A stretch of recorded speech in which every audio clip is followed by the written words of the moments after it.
Welcome to Diaspora Forum. This is where people of color speak for themselves, where we try to correct the erroneous narrative put out there in the media about people of color, which is done intentionally so as to collectively tarnish our image as a people. We must point it out for what it is, because miseducation is a weapon used by racists. I repeat, it's a weapon used by racists to disparage others. You can be part of the struggle. All we want you to do is like and subscribe to this YouTube channel so that we can speak ourselves to correct whatever has been put out there.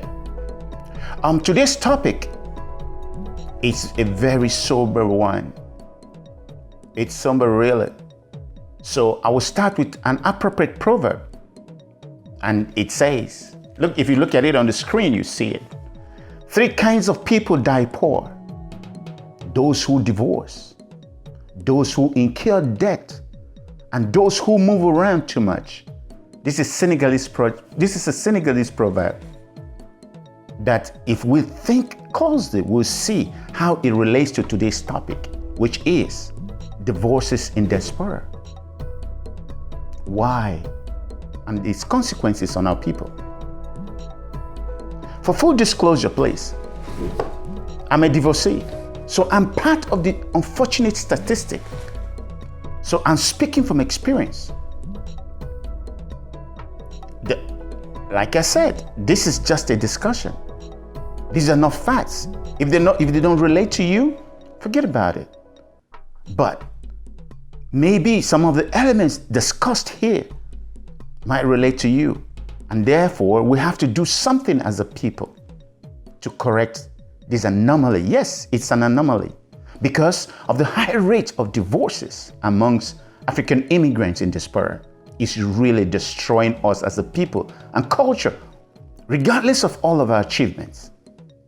Like I said, this does not relate to everyone, but if you see any, or if you notice any that relates to you, please do what you can so that we can stem this tide before it's too late. The first thing is this: most African immigrants, by the time they come to the United States, they are almost adults. And by the time they are ready to get married, they kind of look forward to going back to Africa to get married to people they believe they are untouched. They erroneously assume they are untouched, that they are well behaved, they are well mannered. They are not as exposed as those that are in diaspora, in foreign countries. So like I said, they assume things and then they travel home with the support, the continuous cries of their parents to come home and get married. They agree to arranged marriages. I repeat, arranged marriage, because these are people they don't know. And they get married to them. And these are the same ladies, the same girls, that the same way these old men, I repeat, old men or advancing in age, men that are advancing in age, go to Africa to marry those perfect wives. That is the same way those ladies, those girls in Africa position themselves with the help of pastors that they have handsomely paid, or even traditional medicine men, to prepare them to catch those coming from abroad. So the same way those abroad assume they are coming to get the perfect wives, the same way it's a transactional thing. The same way women in Africa prepare themselves for those of us coming back to marry them. So guess what? The two collide, and then they get married, and soon the men rush back to start paying their bills. To the hustle and grind in foreign countries. They file for their wives, and their wives come over to United States or Europe, Germany, Australia, wherever it is. And then reality set in. The realities of living abroad. the ladies realized that, oh my God, that it was all a fluke. They had to work. In Africa, they were limited just to domestic work, so to say. Some, not all. But now, because of scarce resources, everyone finds themselves having to work. Unfortunately for the men, the system kind of favors the female. It favors the female because in Africa, the man could exert some of his masculinity by engaging in spousal abuse, domestic violence. He dares not, the men dare not try it in the United States or Europe or any part of the developed world. The women get accustomed to these cultural differences. The American or European or first world culture shifts. So the ladies capitalize on it because now they realize that they can work, they can make money, that therefore they have a voice at home. The men, the African immigrants, not accustomed to such talkback, they feel over time they feel emasculated. They don't know what to do, but they are forced to leave the house every day. Some even try to limit their wives from going outside, from doing a lot of things, so that they will protect them from the influences, the bad influences of women outside, mostly divorces as well. But over time, guess what? Things open up. These ladies get to go to the shops, so African grocery shops. They get to go to the saloons where they talk all day. They go to churches, and then they go to meetings. Think about it. Just mere meetings. They go 30 minutes, 40 minutes for the time, and then they talk with other women. And who do they meet? The same divorces, the same single ladies. And then they begin to brainwash them.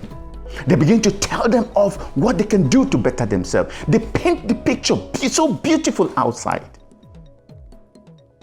And then these women come home with the seeds of rebellion planted solidly in them. It has taken root. And then they begin to nag on the man. They begin to attack on the man. For the sake of peace, the men allow them, okay, what do you want? Oh, I want to work. You don't have this, you don't qualify for that. No, I would go to CNA school. From CNA school, they move to LPN school. From LPN school, the man continues to borrow and borrow. And in borrowing and borrowing, taking loans, he continues to diminish. He continues to owe a lot. He is trapped in the first world nation economic trap. And very soon, this lady becomes an LPN or an RN. By the time she has 2 or 3 kids. And just as she is about to complete, then encouraged by people outside, they tell her things to do. You can't see yourself being a fool to this man. And then she begins to complain about how old the man is, how too tired he is to perform his duties as a man. Forgetting that was the way he was when he traveled to Africa to marry them. But the truth is, these ladies already are prepared to leave state. Their real sidekicks in Africa is already pressuring them. So very soon, she continues to push. She continues to press on all the buttons until the man snaps and does one thing or the other. And then she quickly calls the police. Some of them lie against their husbands, and then they kick their husbands out. Encouraged by the same woman outside, they file for divorce. She has an eye for what? Huge child support for the house, and then full custody of the kids. With her divorce paper in hand, she immediately files for her boyfriend, her real husband, back at home to bring the person here to her new house out of state. Because of course she disposes of the man's house. Now guess what? Most of these men are left penniless, sad, despondent. Only either if they cannot pay the child support, they decide to go back to Africa empty-handed. What a sorry state. Why? Why has it be like this? Now, like I said, a lot of other families, a lot survive, a lot do better. But most of us, guess what we do? We fall into this trap. We lost our wife, we lost our house, we lost everything. And then the women continue their life and they think, hey, mission accomplished. They now have to give testimonies to their prophets, to their medicine men back in what part of Africa they come from. And then the men are left with nothing, despondent, filled with chagrin in their heart. And what happens to these kids? Of course, this is the consequences. These kids, they are very happy to live home with their mothers because now the mother are rich, they are making money. They enjoy the freedom of the tyranny of discipline from their parents, from their dad, so to say, who is no longer there. They are happy because their mother pampers on them. Because she's always working, she's not at home. These kids literally raise themselves. And in the process, guess what? The mother cannot say much because she only comes home and then they want to sleep. Now these kids can braid their hair. It's freedom. They can have tattoos all over their body. It's freedom. They can bring men. They can go and sleep in men's houses in the name of sleepovers. Men can come into their house as soon as their mothers are leaving. Why? Because they actually see men come and go in their houses as well. Sleeping with their mom. So what can the mom tell them? The dad is no longer at home. And there things fall apart for African immigrants. There goes the destruction of the dream they had in coming abroad to seek a better life. There goes the better life. These kids soon become rebellious. Soon they join gangs in search of the missing father figure in the house. Sooner or later, they do things that people that are in the gangs do, and they run foul of the law and end up in jail. The man, despondent, lost everything. Either he sticks it around to die in the United States as a pauper, or he goes back to Africa empty. Once again, it doesn't have to be like this. We have to watch it. We have to do what we have to do. Above all, the Christian religion is very liberal. Repeat, I am a Christian, but it's unfortunate. Compare Christianity and Islam and see how it relates to this issue of divorces.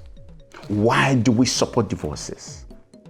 Why do we not look at things that will hold our marriages together? Because guess what? Family is the backbone of our culture, of our identity as a people. I will leave it here. It's sad, like I said, but we can do better. Now, like I said, please join the discussion. I'm not right. Let me hear what you think about this and how it affects us as a people. Please remember, leave your comments below, like and subscribe.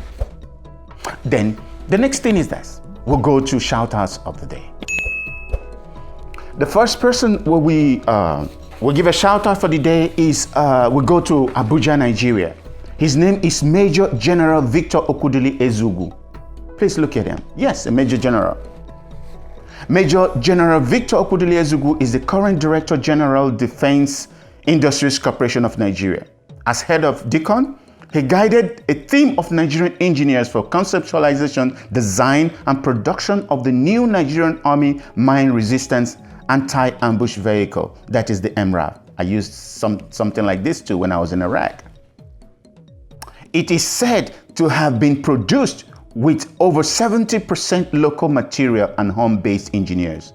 This helps Nigeria as a country save foreign exchange and diverse into other sectors like the production of minesweeper, mines roller that address local terrain and weather conditions. Good job, sir. However, there must be accountability given the loans and sourcing out of production parts. We are watching, sir. If this is done in honesty, we praise you.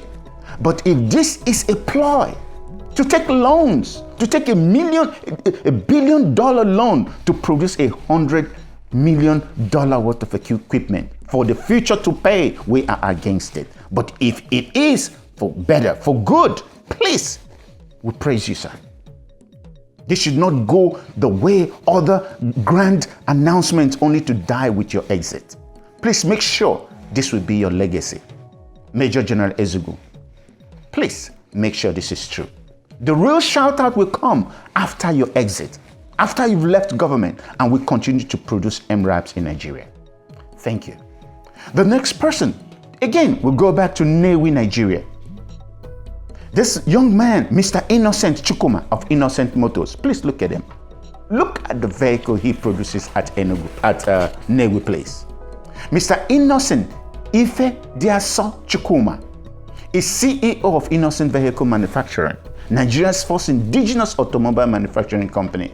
The good thing about Innocent Motors is because he sited the company in and around his town, state, and environs, thereby not only helping to develop his town and state, but also helping his people gainfully employed. Because of him, cottage industries have sprouted to the good of all. Land and house prices have risen around his motorcycle assembly plant and plastic manufacturing companies. This has been a win-win for everyone. Unfortunately, instead of our leaders in Nigeria to support him, like is the case with Hyundai, with Suzuki, and Ford Motors, our legislators, senators, and governors would rather take foreign loans to buy foreign cars. What a shame. Thank God this young man does not depend on the stupidity of our politicians for growth. Thank you, Mr. Innocent Chukwuma. Keep pushing. Someday, some other African countries will import your vehicle from Nigeria, while our senators, our legislators, our governors refuse to buy your own vehicle in the same country. What a shame. But thank you, Mr. Innocent Motors. History will be kind to you, not our leaders. The third person is here in the United States, in Washington State. His name is Judge Edrin Koloko. Barrister Edrin Koloko studied law at the University of Benin, Edo State, Nigeria. He was recently sworn in as judge of Snohomish County Superior Court in Washington State by Governor Jay Inslee in 2018. Before working as a prosecutor, Mr. Koloko served as a judicial law clerk for former Snohomish County Superior Court Judge Michael Downs. Please, Mr. Koloko, we are proud of you. We see what you're doing. Congratulations. The fourth person is from Tennessee, United States, Makita Bradshaw. Look at her. Ms. Bradshaw recently won a primary for a Senate seat in Tennessee. She is an environmental justice advocate, becoming the first person of color to be nominated for the Senate by a major political party in Tennessee. This is sad, not because female people of color are not qualified for this position, just like the newly nominated vice president for Joe Biden in Democratic Party. Not because they're not qualified, but because they were finally given an opportunity to express what they've had all along. That is why we are. Look, she is not yet. She is vying for it. She won the primary for the Senate seat in Senate, and we are very proud of her. Although she faces an uphill climb against the Republican nominee, Bill Hagerty, to claim the seat held by the retiring Senator Lamar Alexander, she has made her point and mark. Please, people of color, all progressive, go out and vote. Vote for change for your lives. Yes, your vote counts. Make it count. Go, Makita Bradshaw. The fifth person, again, in the United States, we'll go to Washington, D.C., Mr. Eric Holder. Yes, Mr. Eric Holder. Mr. Eric Hinton Holder Jr. is an American lawyer who served as the 82nd Attorney General of the United States from 2009 to 2015. Holder, serving in administration of President Barack Obama, was the first African American to hold the position of U.S. Attorney General. We are focusing on him because of his work since leaving office. Mr. Holder has teamed up with President Obama to legally and legislatively draw attention and challenge to the lopsided gerrymandering of districts all over United States that were put in place to favor Republican politicians. He is also fighting for voting rights for all Americans. Please, we are proud of you, sir. Keep up the good fight against voter suppression. Yes, against voter suppression. We are very, very proud of what you're doing. There are so many people out there. There are so many people out there that we can't even mention, but we pick this one because of their historical importance to our people. Thank you very much for today. Like again, keep the fire going. Make sure you subscribe, like our channel, and leave your comments below. I look forward to speaking. To a venue at a venue close to you. As you know, I'm a motivational speaker. I'll be very glad to speak to you one-on-one and answer your questions as best as I can. My information is on the screen. I look forward to hearing from you. Thank you very much. Keep up the good fight. Remain blessed. Emeka Roy is my name. Thank you.